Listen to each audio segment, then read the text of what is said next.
Welcome again to our 5 at 5. We're on Thursday of Holy Week.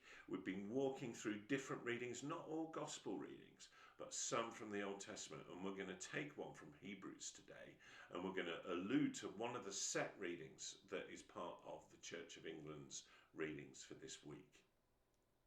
We're walking through Holy Week, stopping, pausing and reflecting and applying it to our lives. You'll be delighted to know, anybody who knows me, that the main bit of the reading, the Old Testament reading for today, is from Leviticus 16, my favourite book of the whole Bible, and we're going to be jumping into my favourite book of the New Testament, Hebrews. But we're not going to read any of the Leviticus 16. It's kind of homework for you. Go and read it because it's quite long, quite detailed, and about, it's Leviticus 16, it's about the Day of Atonement. The Day of Atonement where the high priest goes into the presence of God, and there is a process by which the people of Israel have their sins forgiven. It goes off at great detail, it goes off at great length about the processes, the prayers, the sacrifices, the things to wear, the washing that has to happen for one person to get into the presence of God, to make a sacrifice to atone for the sins of the nation. It's an extraordinary reading, it's an extraordinary level of detail, and he's quite detailed on what to do, and the net result, if he gets it wrong, he dies. But the reading for today, what I want to read in parallel with it, is from Hebrews. Day after day, Hebrews 10, starting to read at verse 11. Day after day, every priest stands and performs his religious duties. Again and again, he offers the same sacrifices, which can never take away sins. But when the priest had offered for all time one sacrifice for sins, he sat down at the right hand of God. And since that time, he waits for his enemies to be made his footstool.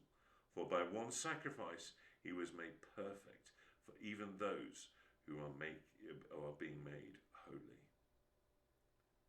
It's interesting, if you finish this 5 at 5 and go and read Leviticus 16 and then go and read the Hebrews 10 again, you will see almost like a kind of, you've got like the beginning of a story of how the Israelites dealt with sin, and as it says elsewhere in the Bible, external sins, but the internal sins still remain. And you get almost like a prologue in Hebrews. You get the events of Holy Week happening, of the sins being gathered to the cross, but you get this prologue in Hebrews where the process of how it happens is explained clearly to us. It's a bookending of the whole of the Easter narrative. What I want you to do is to go away and reflect on that. Reflect on the idea that prior to the events of Easter week, there were processes and sacrifices and struggles to try and atone for sins, but still that stain remained. Post-Easter, one person that made that sacrifice on the cross, where all sins were drawn onto himself, atoned for all our sins. Reflect on that, pray on that, and think on that. And then don't internalize it, but turn it back out and go, this is why we should reflect the light of God's glory.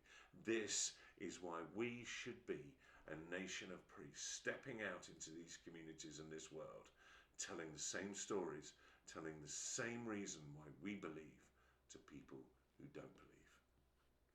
See you tomorrow.